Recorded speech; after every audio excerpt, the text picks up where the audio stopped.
아니라 하늘과 땅에 있는 모든 것이 하나 되는 거예요. 하늘, 이 우주적인 유니버설한 것만이 아니라 저 스피리추얼한 영역 혹은 피지컬한 영역, 온 하나님의 창조 세계 천사들까지도 온전히 하나님의 뜻 안에, 사랑 안에, 은혜, 평화 안에, 평강 안에 하나 되는 것이다. 하나님 안에, 그리스도 안에 하나 되는 것이다. 그것이 요한계시록에 나와 있습니다. 요한계시록 7장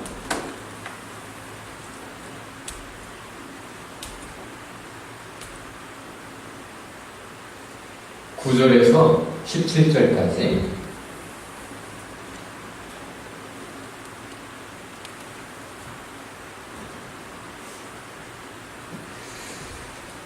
제가 한 절, 여러분이 한 절, 그렇게 한번 읽어봅시다. 요한계시록 7장 9절에서 17절. 그 뒤에 내가 보니 아무도 그 수를 셀 수 없을 만큼 큰 무리가 있었습니다. 그들은 모두 민족과 종족과 백성과 언어에서 나온 사람들인데 흰 두루마기를 입고 종려나무 가지를 손에 들고 보좌 앞과 어린 양 앞에 서 있었습니다. 그거는 보좌에 앉아계신 우리의 하나님과 어린 양의 것입니다 하고 맺었습니다. 모든 천사들은 보좌와 장로들과 내 생물을 둘러서 있다가 보좌 앞에 엎드려 하나님께 경배하면서 아멘, 찬송과 영광과 지혜와 감사와 존귀와 권능과 힘이 우리 하나님께 영원 무궁하도록 있습니다. 아멘 하고 말하였습니다. 그때 이 장로들 가운데 하나가 흰 두루마기를 입은 이 사람들은 누구이며 또 어디에서 왔습니까? 하고 나에게 물었습니다. 내가 장로님께서 잘 알고 계십니다 하고 대답하였더니 그는 나에게 이렇게 말하였습니다. 이 사람들은 큰 환난을 겪어낸 사람들입니다. 그들은 어린 양이 흘리신 피에 자기들의 두루마기를 빨아서 희게 하였습니다. 그러므로 그들은 하나님의 보좌 앞에 있고 하나님의 성전에서 밤낮 그분을 섬기고 있습니다. 그리고 그 보좌에 앉으신 분이 그들을 덮는 장막이 되어주실 것입니다. 그들은 다시는 죽이지 않고 목마르지도 않고 해나 그 밖에 어떤 일로 그를 위해 보좌 한가운데 계신 어린 양이 그들의 목자가 되어서 생명의 샘물로 그들을 인도하실 것이고 다같이 하나님께서 그들의 눈에서 눈물을 말끔히 씻어주실 것입니다. 19장 1절에서 10절까지 읽어봅시다.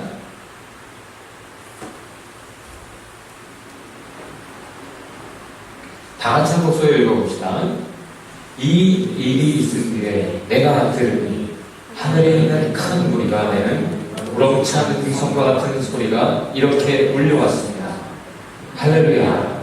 구원과 영광과 권력은 우리 하나님의 것이다. 그분의 심판은 참되고 의로우시다. 음행으로 세상을 망친 그 큰 창녀를 심판하셨다. 자기 종들이 흘린 피의 원한을 그 여자에게 갚으셨다. 그들이 다시는 할렐루야, 그 여자에게서 나는 연기가 영원히 올라가는구나 하고 외치니 24장로와 네 생물이 보좌에 앞에 계신 하나님께 엎드려 경배하고 아멘 할렐루야 하고 말하였습니다. 그때에 그 보좌로부터 음성이 울려왔습니다. 하나님의 모든 종들아, 하나님을 두려워하는 사람들아, 작은 자들과 큰 자들아, 우리 하나님을 찬양하여라. 또 나는 큰 무리의 음성과 같기도 하고 큰 물소리와 같기도 하고 우렁찬 천둥 소리와 같기도 한 소리를 들었습니다. 할렐루야, 주 우리 하나님 전능하신 분께서 왕권을 잡으셨다. 기뻐하고 즐거워하며 하나님께 영광을 돌리자. 어린 양의 혼인 날이 이르렀다. 그의 친구는 단장을 끝냈다. 친구에게 빛나고 깨끗한 옷이 옷을 입게 하셨다. 이 옷이 옷은 성도들의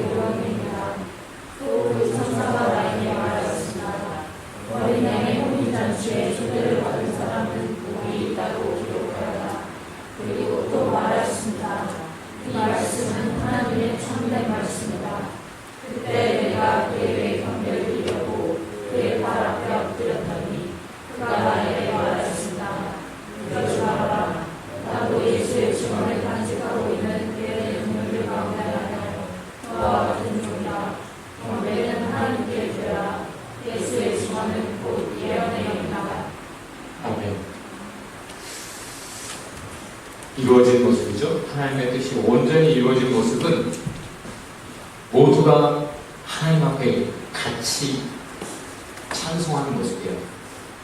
계속 노래만 하나 천국에 가면 뭘 말해요? 노래가 상징하는 건 뭐예요? 이 계시록은 묵시문화, 상징문학의 형식으로 우리에게 전달되어 있어요. 뭘 상징하죠? 노래는 마음의 표현이죠. 때로는 슬픔을 노래하기도 해요. 괴로움을, 절망을, 희망을. 근데 여기 있는 노래는 뭘 의미합니까? 구원의 감격을, 용서의 사랑을 찬송하는 감사를, 구원하신 하나님을,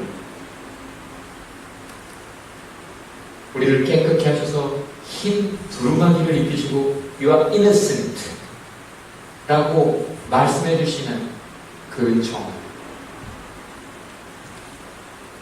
우리를 온전히 치유하시고 회복하시고 우리의 모든 눈물을 닦아주시고 온전히 spiritually, mentally, physically 치유하시고 회복하시는 하나님을 찬송합니다.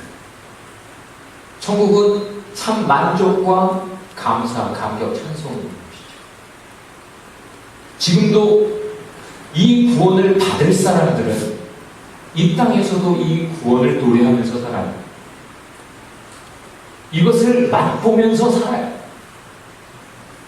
일주일 동안 세상에 치이고 상처받고 힘겹게 스트러글링 하다가도 주님 앞에 나아갈 때마다 혹은 주님 앞에 나와서 다시 주님을 마주할 때 하나님으로부터 오는 놀라운 치유와 위로와 구원, 새롭게 하시는 하나님의 손, 하나님의 구원을, 천국의 기쁨을, 감격을, 찬송을 맛보면서 살죠. 그리고 다시 나아가서는, 흩어져서는 또 그것을 나누며 살아요. 세상에 살면서 우리가 세상 사람들이 가진 것들만 나눈다면 We are not Christians예요. 우리는 그리스도인이 아니에요. 세상에서 얻을 수 없는 것, 하나님으로부터만 얻을 수 있는 것, 그것을 우리에게서 얻는다면 우리는 하나님의 것을 가진 사람들, 하나님의 자녀들, 하나님의 사람들 맞죠. 분명히 많은 장벽들이 있습니다.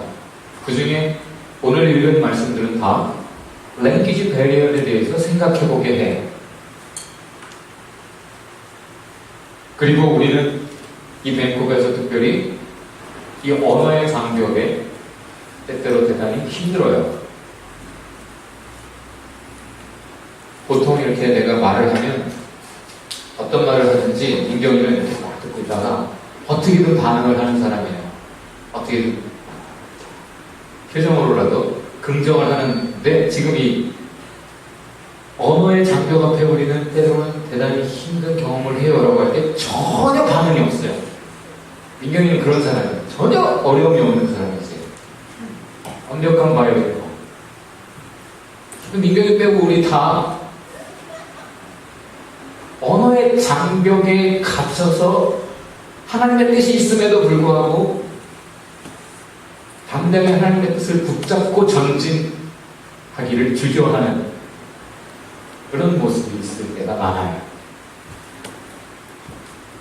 분명히 기억해야 될 것은 우리가 하나님의 뜻을 붙잡고 어떤 장벽이든지 두려움 없이 가면 그 언어의 장벽도 자동문이라 가까이 가면 열릴 줄 믿습니다. 이게 닫혀있다고 멀리서 저거 열릴 때까지 빨리 열려야 내가 들어갈 텐데 이러고 있으면 전혀 열리지 않아요.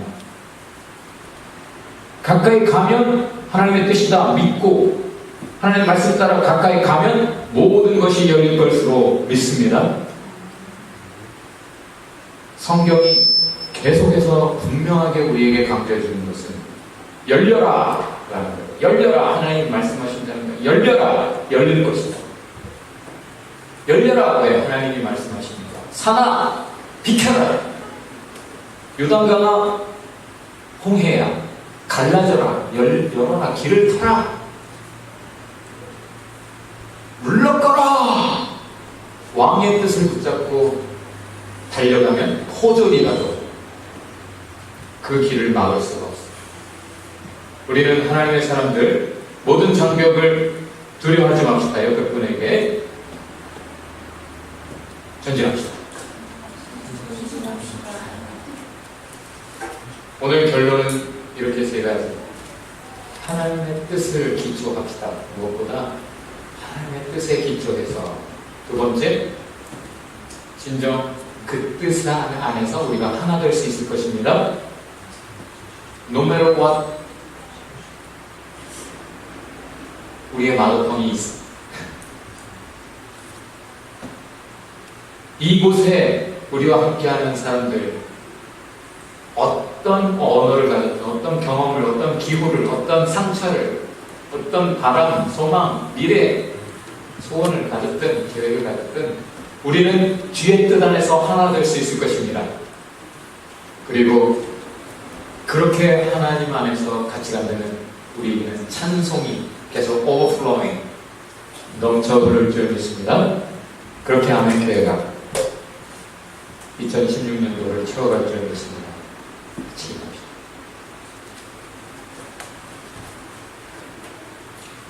말씀을 생각하면서 마치겠습니다.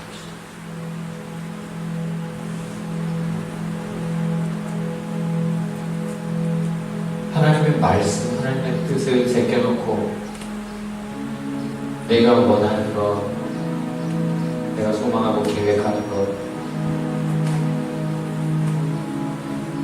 내가 말하는 것, 내가 선택하는 것 잊지 않게 하옵소서. 다시 주님의 뜻 안에서 모든 것이 시작되게 하옵소서. 그 안에 우리가 진정 하나 되게, 하나 되는 것을 원하시는 그 뜻이 우리 안에 온전히 이루어지게 하옵소서. 그래서 찬송, 우리의 마음속에, 우리의 일상에, 우리의 대화에, 우리의 관계에, 우리의 모든 것에 넘쳐 흐르게 하옵소서.